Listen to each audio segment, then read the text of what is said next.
Your cash pay practice has stopped growing, but you have a good team. You've got patients coming in. You've probably tried a marketing agency or two or three, and still the practice sits roughly at the same revenue it did 18 months ago. Here's what nobody's told you. It's almost never the team. It's almost never the marketing. It's the design of how decisions get made, or more accurately, how they don't get made inside a practice that's grown past the point where the physician can decide everything themselves. I'm going to show you 3 tests that diagnose it and how to fix it in one meeting. This one is for the leadership team of a cash pay practice, the physician, the ops manager, and whoever else handles strategic decision making. Watch it and then pass it on to the other 1 or 2 people who make the decisions in your practice. Now, at the beginning of Star Trek Voyager, Captain Janeway had a call to make: destroy the alien technology that could send her crew home, or preserve it and let an entire species be enslaved. She had 24 hours to decide. There was no committee she could convene, no chain of command she could ping, and no way to reach Starfleet for orders. She was 70,000 light years from anyone who could tell her what to do. And, surprisingly, Starfleet Academy doesn't have a module on what to do when an alien array flings your ship across the galaxy in an afternoon.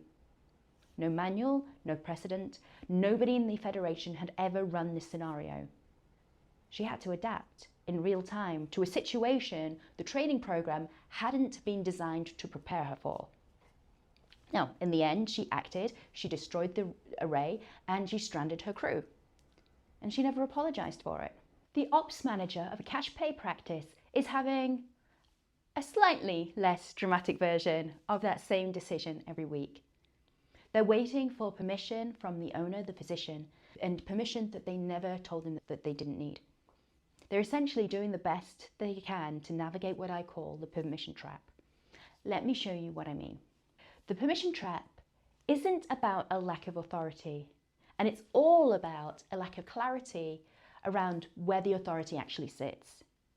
So when a decision hasn't been explicitly delegated, an ops manager defaults to waiting. When it has been explicitly delegated, she acts. The gap between those 2 states is measured in months and revenue. Here's what permission waiting looks like in a real cash pay practice. It looks like an ops manager who won't launch a new service line because they haven't heard the physician say the exact words, "launch it," even though the physician has already told them twice offhand that it's a great idea. It looks like a set of prices that they suspect are too low, sitting unchanged for 18 months because nobody has explicitly given the ops manager authority to change them. And if they mention it to their team or their friends outside the industry, read "not your ideal buyers," they're going to tell them that $5,000 for a package is very expensive. It's not. But they don't know that for sure because they're not in charge of setting pricing and might not have put several practices through the process of raising their rates to have enough confidence that they're right. The permission trap looks like a quarterly practice review that keeps getting postponed to the right moment, when the right moment mysteriously never appears.